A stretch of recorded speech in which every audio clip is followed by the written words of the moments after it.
What's up, you guys? I want to take you through our dynamic warm-up piece by piece and talk about the important little parts that you may be missing but make a huge difference. We start with right arm over the top. In this one, just get the joint moving and get some blood flowing into the joint. But when the coach says to reverse direction, make sure your palm is facing you as you come up. You'll hit a wall where you can't go any further back. From there, you're going to rotate at the shoulder internally. Imagine you're next to a wall and try not to touch that wall as you bring the back of your hand to your side. Repeat again by just resetting the hand and then rotating through. What we want to see from the front is that the shoulder is actually going through internal rotation. You can see right here, it's internally rotating towards you as we come through that middle position. So in the forward motion, go a little quicker, but as we start to go backwards, slow it down, create tension, and try to get that internal rotation.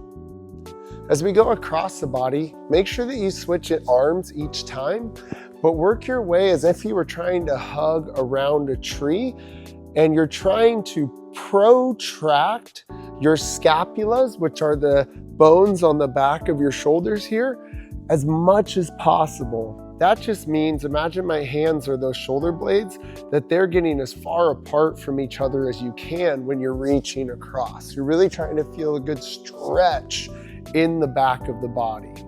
Next is over the top.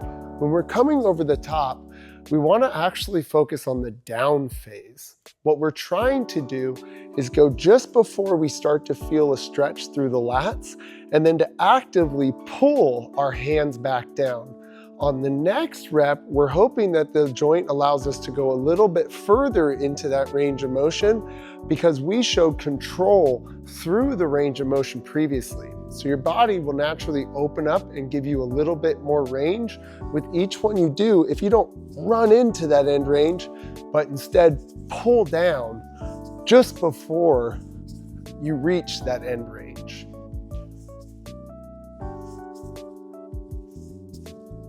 Next is shoulders back. Opposite of what we thought when we were going across the body, here we want our scapulas to retract and also to come down as those shoulders roll back. So we're looking for the shoulders to go up, back, and then down as we work our way backwards. Then it'll be shoulders forward. You're trying to feel the same movement just in the opposite direction. You want to feel the shoulders come back or together as we go backwards, up, and then apart as we come forward. Next is the neck. Tuck your chin, then try to get your right ear to touch your right shoulder, the back of your head to make your way to the back, then the left ear to touch the left shoulder, and then the chin to come back to the chest. Go the opposite direction after you do one. Try to get in about 2 to 3 rotations in both directions.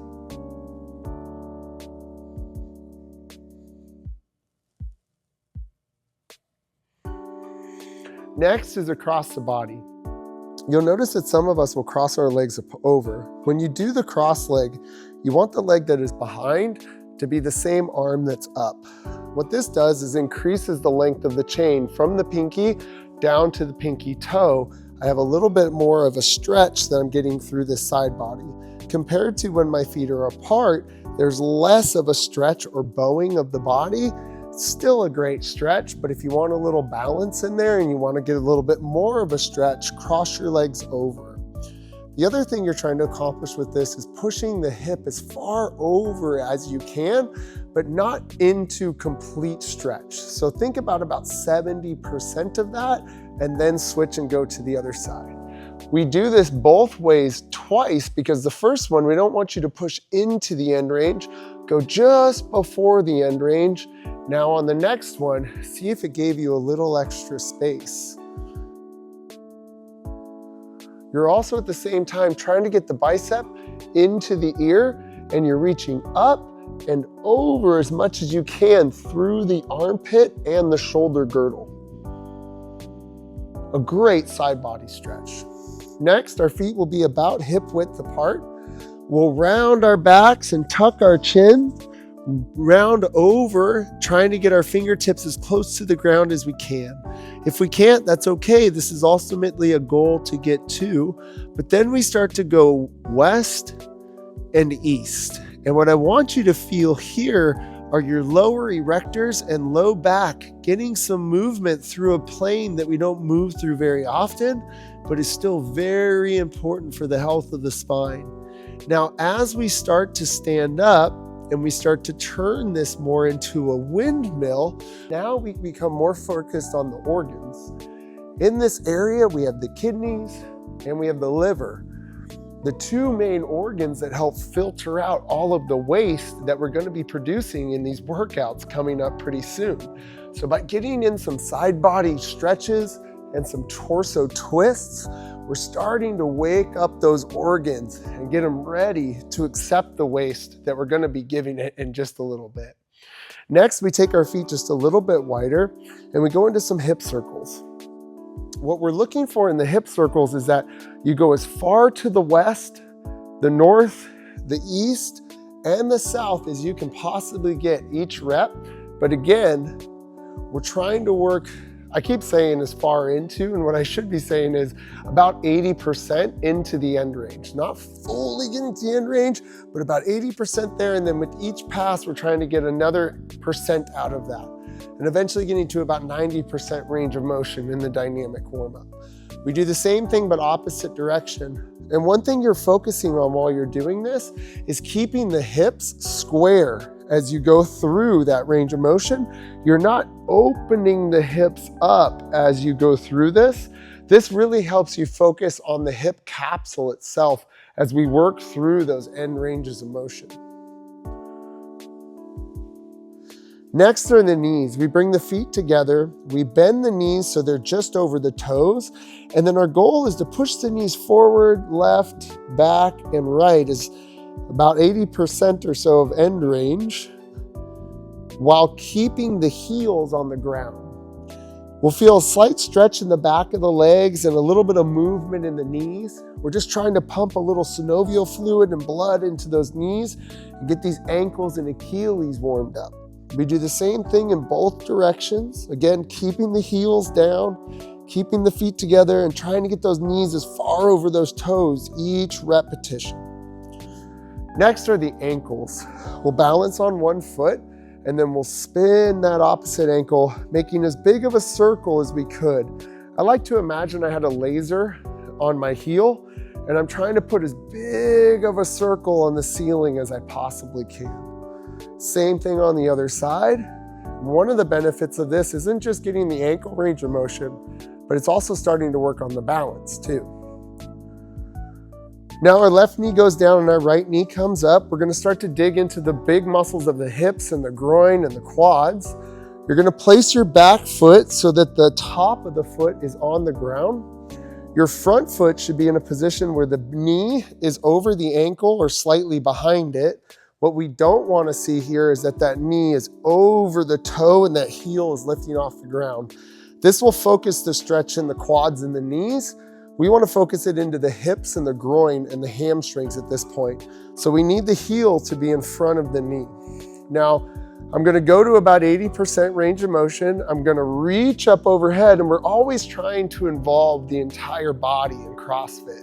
And this is no exception for the dynamic warm-up. So while we're hitting the lower body, we may as well get the upper body into this chain, and I'm trying to get my hands together and my biceps into my ears, pushing my elbows straight, and at the same time, I'm putting pressure down into the floor with my back foot like this.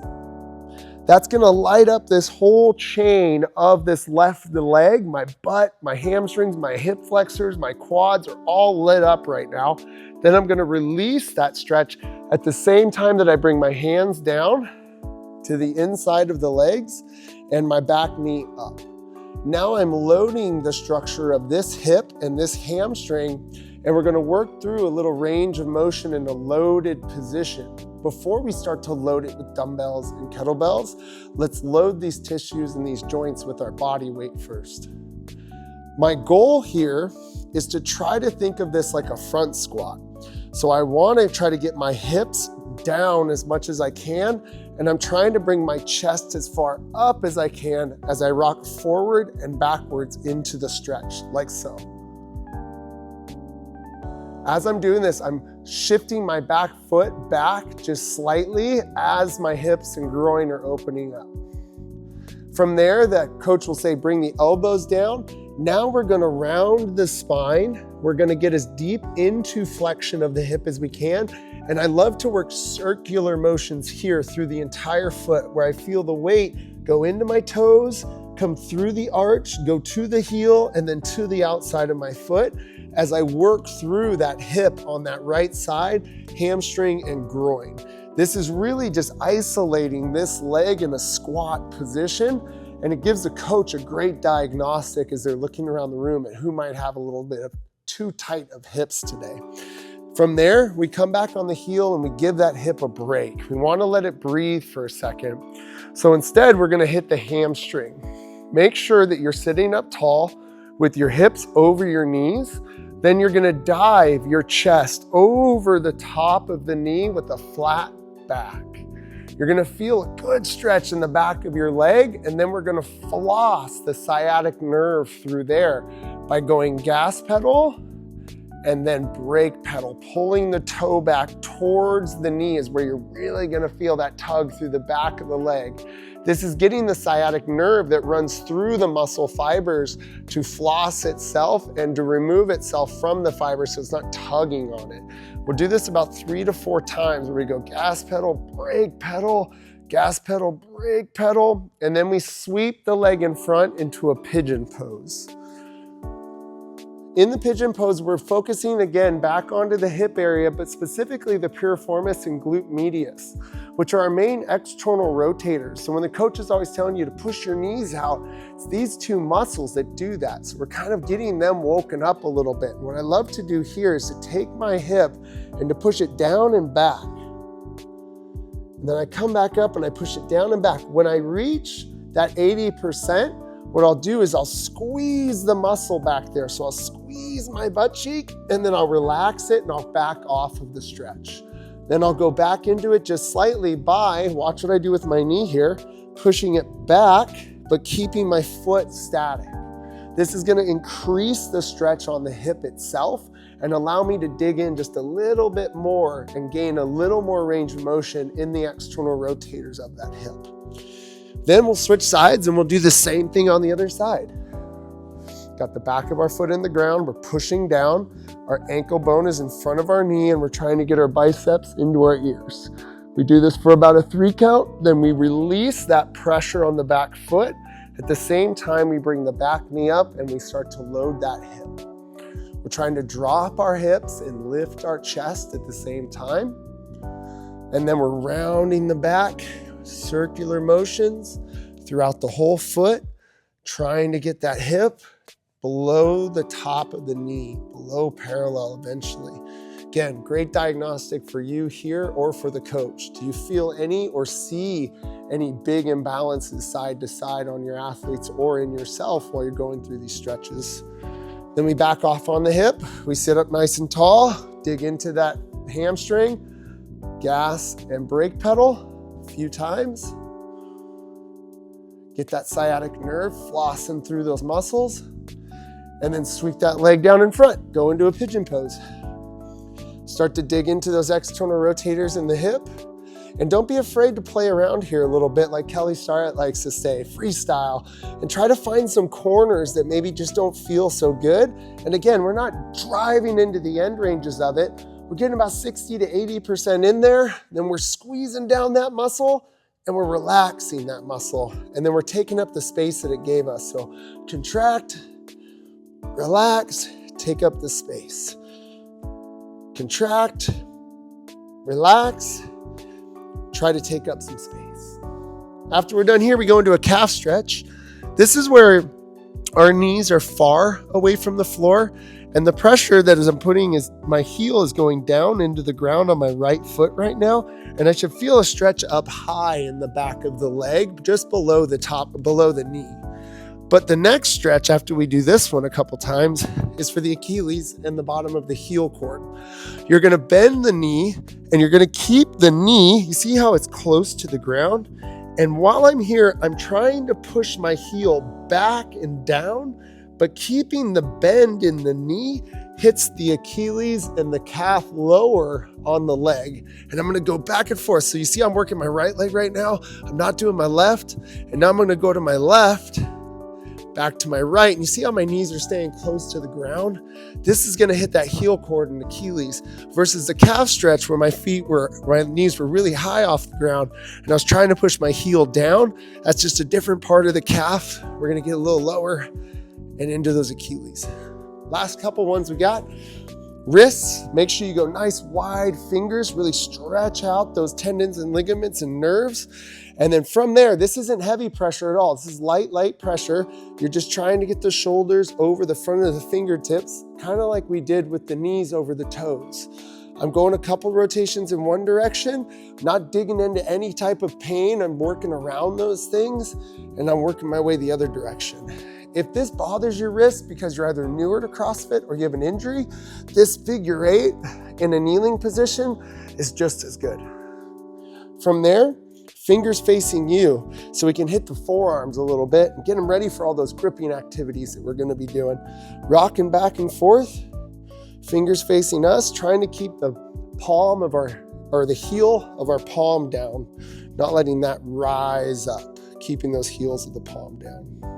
Then you try to release that stretch just by going over the top a couple times, back and forth, getting some good flexion and extension throughout that wrist. And then we head on over to the wall for 3 of our wall squats.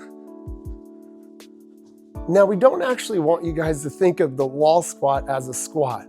While it does look like that, we want you to think of it more of a stretch of the hips or an activation of the external rotators in the hips. So what you're doing is going nose and toes against the wall, and your feet will be a little wider than shoulder width to start. As you get better and better mobility in the hips, you'll be able to bring the feet in more and more and work more on the strength and the balance in that position, less on the mobility needed to get the hips below the top of the knee, which is really, really important for us to keep those hips and knees and ankles healthy for a long period of time. So you're gonna put your feet a little wider than shoulder width apart with your toes pointed slightly out. Then you're gonna hug the wall and you're gonna push your knees to the west and to the east. So left and right. Imagine they were 2 kids and they're fighting with each other. Keep them away from each other, keep them away. At some point you're gonna hit a wall. You won't be able to go any deeper. Drive through your heels and stand up from there. On the next rep, your goal is to push your knees out just a little bit more and to try to get an inch deeper. You can use the lines from these bricks on the wall to actually see how deep you're getting as you go down and make it a good goal for yourself to reach one of those lines that puts your hip crease below the top of your knee. If you feel like you're gonna fall backwards, stop and pull yourself back up. The goal here isn't to walk to a wall and to walk backwards. The goal here is to open our hips. So if I get to this point and I can't go any deeper, stand back up. But try to go an inch deeper on the next rep, an inch deeper on the next rep, and an inch deeper on the next rep. And over time, for somebody who's got what we call an immature squat, which looks like this here when they squat, so you can test your squat and see what you look like. Do you look like this, where your chest is close to your thighs? Or do you look more like this, where your chest is really far away from your thighs and upright? If you have more of an immature squat, this can take up to 3 to 5 years for us to fix. And that's great. It's a long-term goal with a low trajectory to get there. Those are lifestyle changes that we're after. So 3 squats against the wall after you're done with that circle. And the final piece is a 10-second passive hang. But we really do still want you to focus on the grip. So instead of hanging where the wrist is neutral, try to get a little bit of a reverse motorcycle rev on that with a little crook in the wrist. This will help to activate the muscles in between the joints, the forearm, the biceps, the triceps, and all of the shoulder muscles that surround the shoulder. And then from there, we're gonna let the ears go into the shoulders. We're gonna let the back relax. We're gonna get some decompression of the spine, and then we're gonna come off the bar. Looks like this. Good strong grip on the bar. Then from there, I'm going to relax my shoulders down, relax my back, hang for 10, for 5.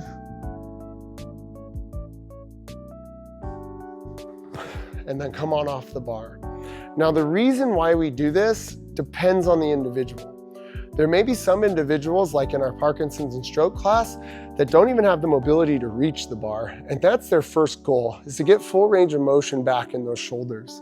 Then from there, it helps us develop the grip and shoulder strength necessary to do other things that we need to do in life. Third, if you have all of those things, is to decompress the spine just slightly and to make sure that that shoulder stays open and free of impingement. This has been our detailed walkthrough of the CRCF Dynamic warm-up. If you guys have any questions about it or would like to know about anything else that we do here at Coast Range, put it in the comments below.